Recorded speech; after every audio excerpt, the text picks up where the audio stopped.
When I was a junior in college, like most English majors, I waited until the last minute to get to my term papers.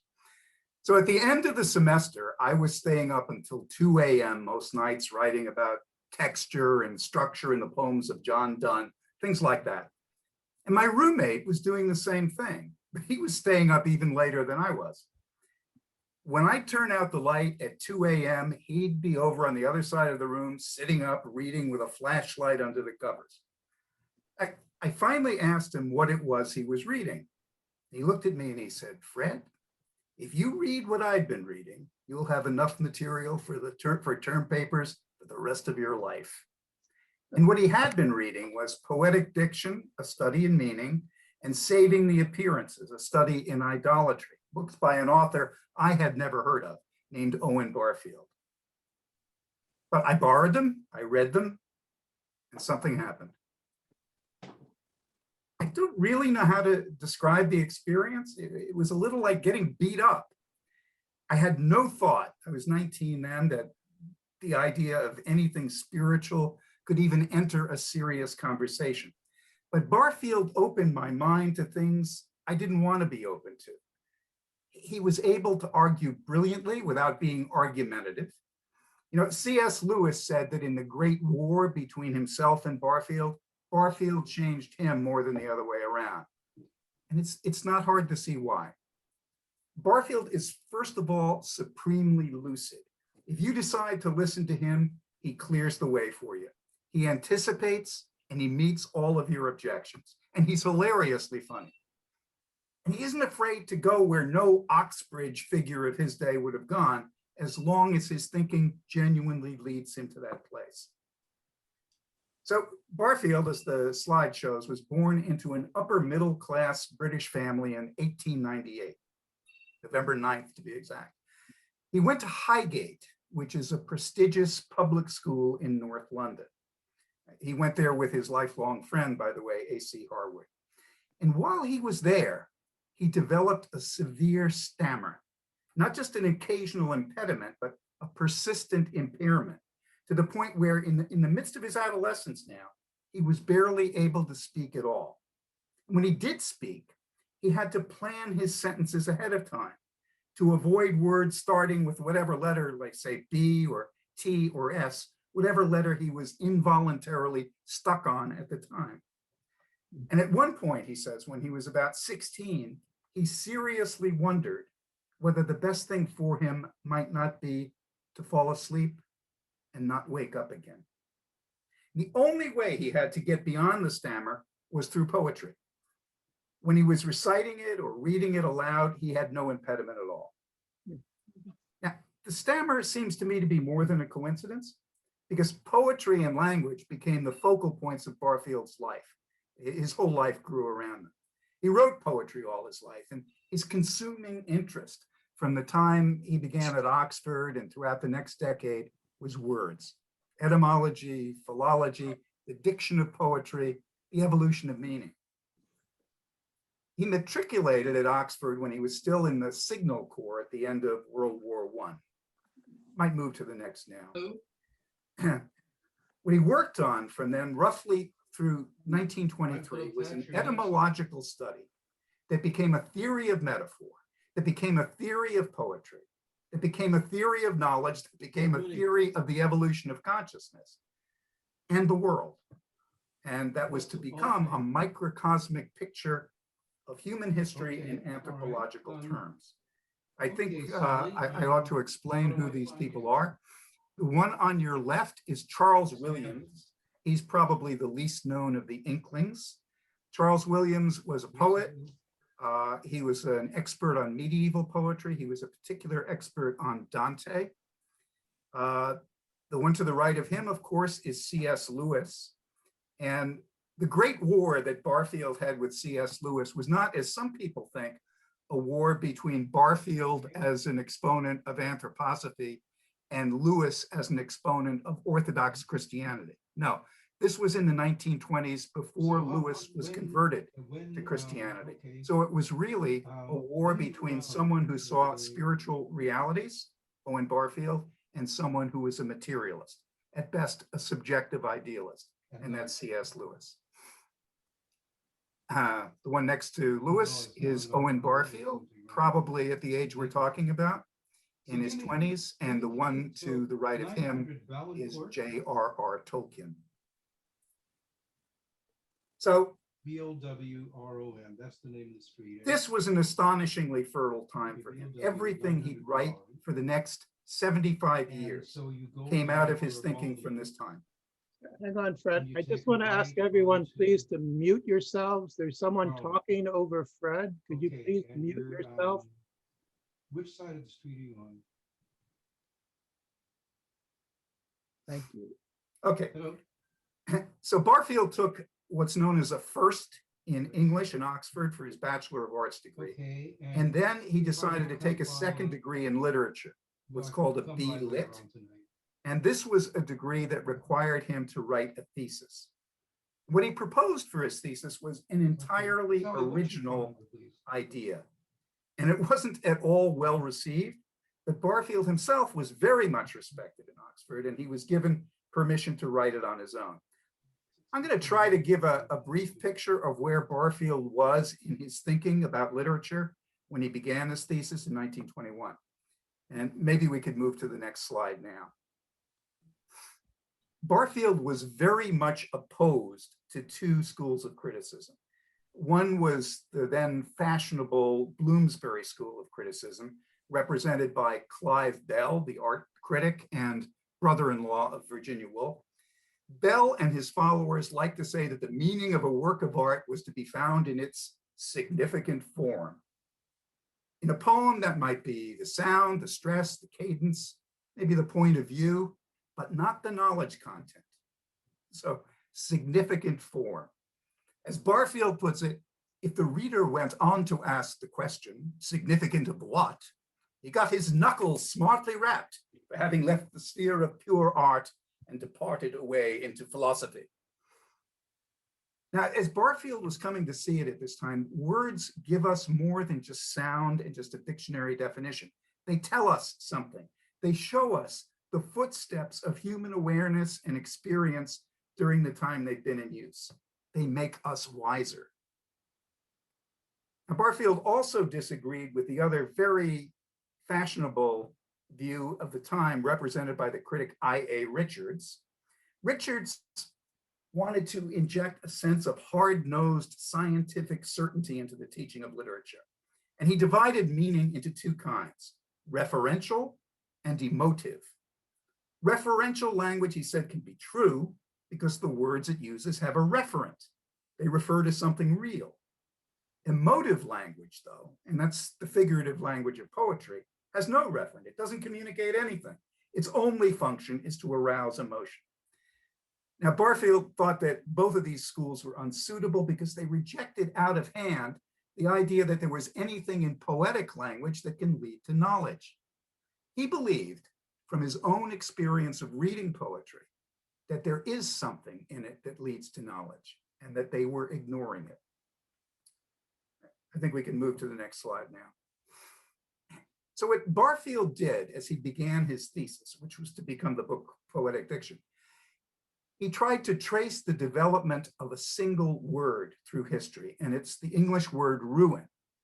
So he found its root, the Latin word ruo, the verb, and its original meaning meant rush or fall, suggesting quick, disastrous movement. Later in Latin, it also came to mean collapse. But in English, with the help of poets like Chaucer and Spenser and Shakespeare, it takes on different meanings. So in the Canterbury Tales, Chaucer has, "Mine is the ruin of the high halles, the falling of the towers and of the walls." Vigorous enough, but without any solid associations to expand its meaning very much. But later, in Spenser's Faery Queen, we have the late ruin of proud Marinell, which means Marinell's disastrous defeat in battle. Now that's clearly a new meaning for the word. And then when we get to Shakespeare, his play King John, he's describing the boy Arthur's body, which has just been thrown off the parapet of a castle. And he gives us this ruin of sweet life. It's like a miniature work of art, and it's a completely new use of ruin. And then in Sonnet 73, which I'm sure most of you are familiar with, bare ruined choirs where late the sweet birds sang. So ruin is now a transitive verb. It takes an object and has a beautifully expanded meaning. And then in Antony and Cleopatra, he has the noble ruin of her magic, Antony, which is just superb. And it shows that at its best, a new meaning should be strange, not incomprehensible, but completely unexpected. So after Shakespeare's time, ruin keeps developing, and it acquires the meaning of an abstract noun in the 18th century. Ruin seize thee, ruthless king. And from there, it becomes the picturesque remains of a medieval structure, like love among the ruins. So a simple word like ruin has what Guy de Maupassant called a soul. Its soul is made of all the people in the past who've used the word. And it can tell a story if we take it out of the constriction of definition and the endless repetition of the identical. Spend some quality time with the Oxford English Dictionary, and you'll come upon wonderful uses of words. Usages that, in Barfield's words, disgorge the past that's bottled up inside of them. And it's more than just delight in ancient and eccentric uses of words. It's history. Not a history of English words, a history of the world, or at least of the English-speaking part of it, found in English words. So the germ of Barfield's thesis, which again later finds its way into actually two books. One is called History in English Words, absolutely delightful book to read, and Poetic Diction, which is really foundational. The germ is that language is a record of the continuous creation of meaning through what he calls concealed metaphor, meaning any specifically new use of a word or a phrase. It's a metaphor because it gives rise to cognition of what's unknown by suggestion from what is known. For instance, at one time, the phrase point of view was a term that applied to perspective in painting. And at some point during the 19th century, it was used probably first by Coleridge with a mental or a psychological content. And that content today is one of its common meanings, probably the most common. But it could only become that way after it passes through the lens of metaphor. Somebody had to think that X is to the mind what point of view is to the observer of landscape. And in that way would permanently enrich the content of the expression. Shakespeare does the same thing to the content of the word balm, B-A-L-M, which originally means an ointment to soothe or heal the body, the skin. And then he writes in Macbeth, sleep, the balm of hurt minds. So sleep is to hurt minds, what balm is to hurt bodies. I'm saying history. There are different kinds of history. In geology, for instance, we have the fossil record, we have ancient stone tools, we have carbon-14 dating. These things tell us about our outer history. Language, on the other hand, deals with inner history. And if, as R.G. Collingwood, Barfield's favorite historian, held, all real history is the history of thought, then philology shows us the history of human nature. All right. All of this leads to more questions. If we look at the history of English words generally, we begin to sense that the changes aren't just accidents of history, but that there's an evolution of meaning and a general direction to that evolution. We see a pattern of the internalization of meaning. Most words originally seem to refer to perceptual things and events in the outside world. But later, through metaphor, they seem to acquire an abstract or inner meaning. So inner terms, for instance, like the scientific term elasticity or the philosophical word abstract, they're both traceable to verbs in Greek and Latin, meaning to draw or to drag.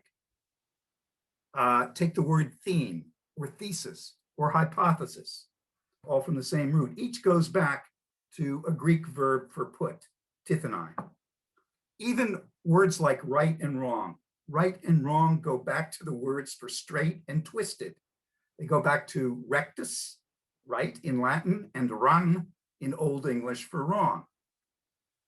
I think we can move on now to the next slide. So outer words seem to be employed through the operation of metaphor to give names to existing inner worlds of feeling or abstract thought. And that's significant because to have found a resemblance between, say, a straight stick and an inner experience, and to have used the name of the stick to describe the feeling, is to have gone a long way. But what we have is a picture of language growing more and more full and poetic, with users of language making new meanings out of a really disjointed collection of unrelated percepts. So we might expect from what we've just said that language becomes more and more rich, more and more figurative as we go through time, and that it gets that way from the continual application of metaphor.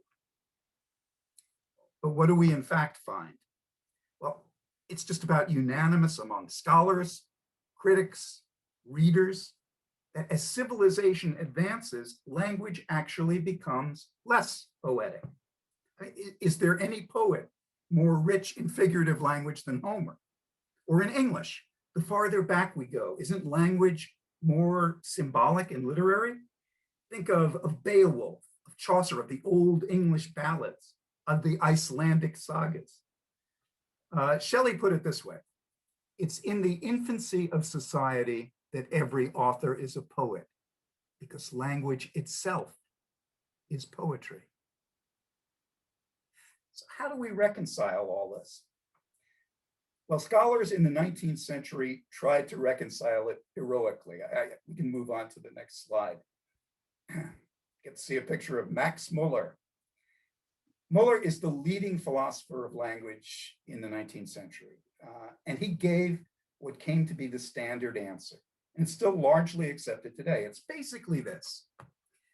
He'll say that metaphor is a deliberate, imaginative effort to convey inner or abstract meaning by using the available vocabulary in a new way. And that vocabulary is assumed to consist of literal words. In other words, names for discernible material objects. And yes, the farther back you go in language, the more figurative it gets. So, if the available store of words is all literal, there must be some link in the chain of etymological evolution when there was a metaphorical period of time, when that rich store of figurative words that we know actually came into being. And that's in fact what Muller tells us. He uses the word spiritus, and he tells us that at one time it meant something perceptible, blowing or wind or breath. And so long ago, when something like life principle had to be named, spiritus was selected because breath and life are seen to be close to that new meaning. And again, when something was needed to express the sense of something more than just animal life, what we call the spirit, the same word, spiritus, was chosen as being the closest.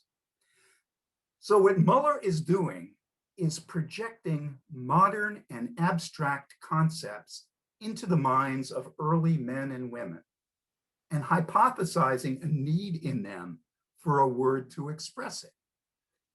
This is an example of one of Barfield's recurring bête noirs, something he names logomorphism, a pretty ugly word. And what it means is the projection of post-logical thought onto a pre-logical age.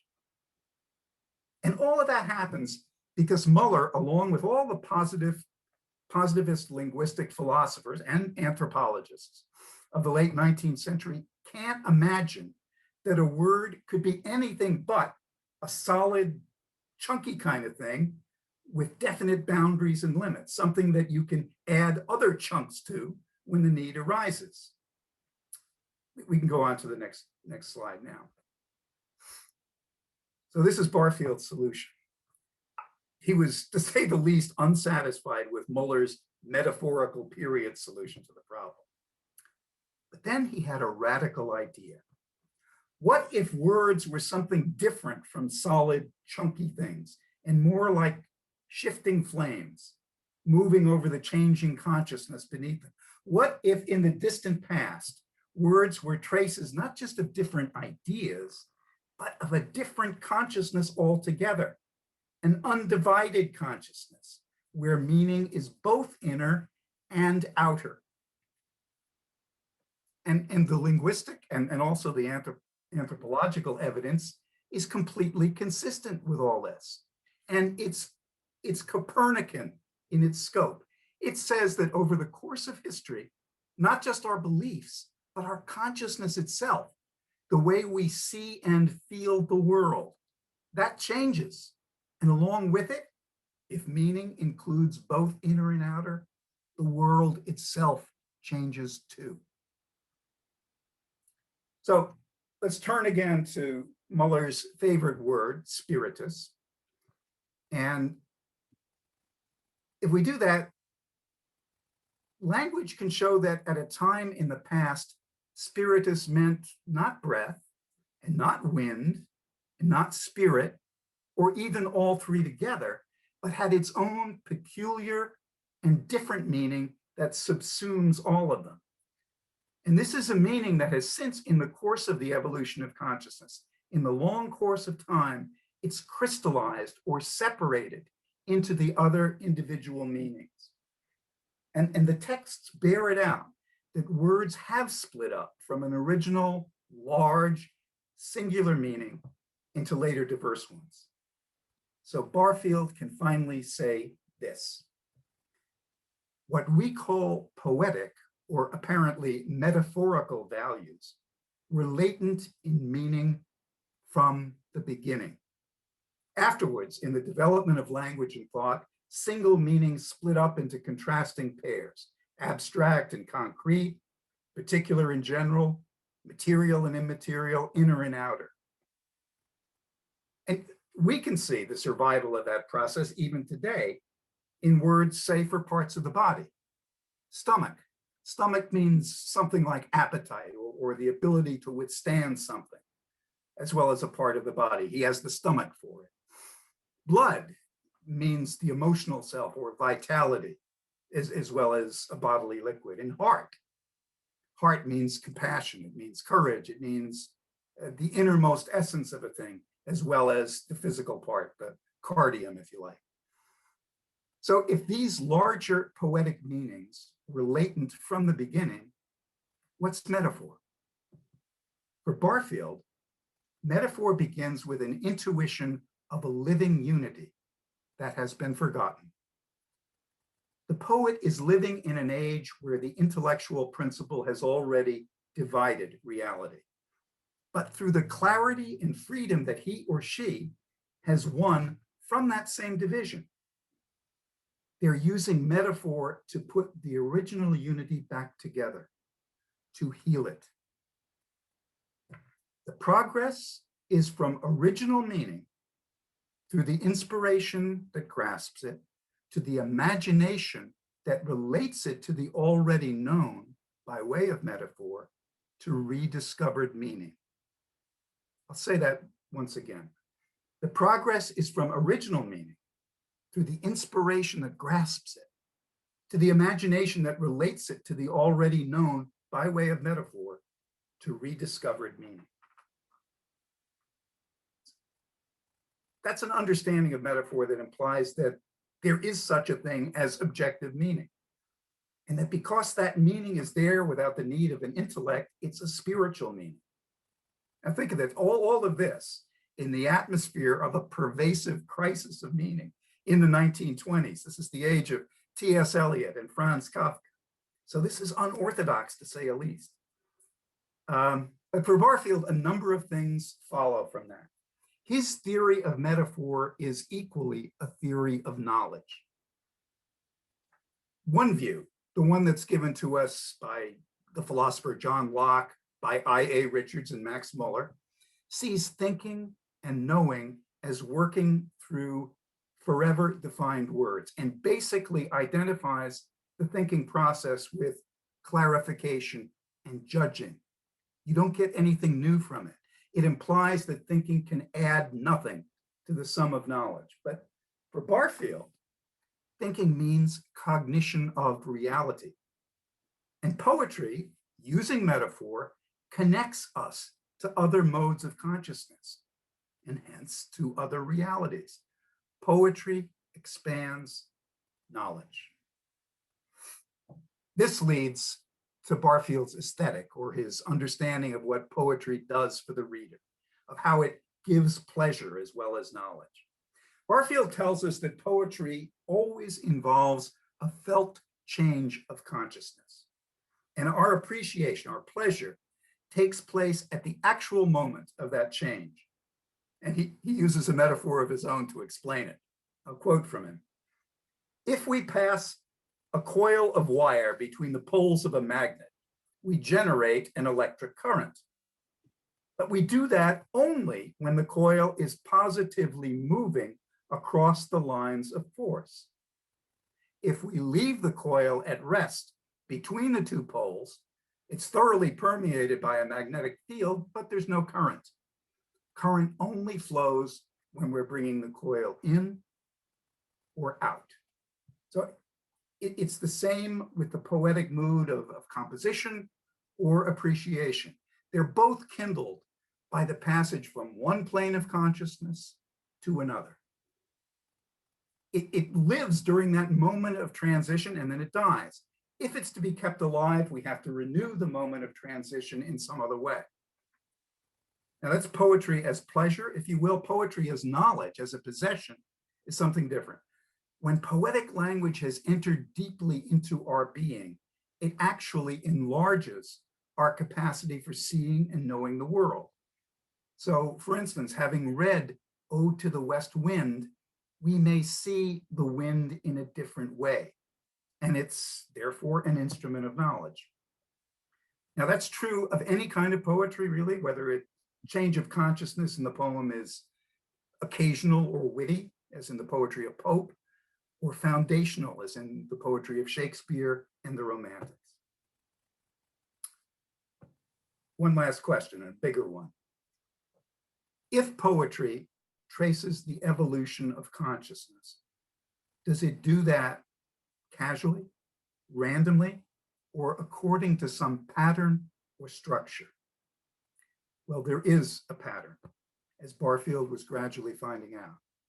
There's a movement along time in words, in individuals, and in whole cultures.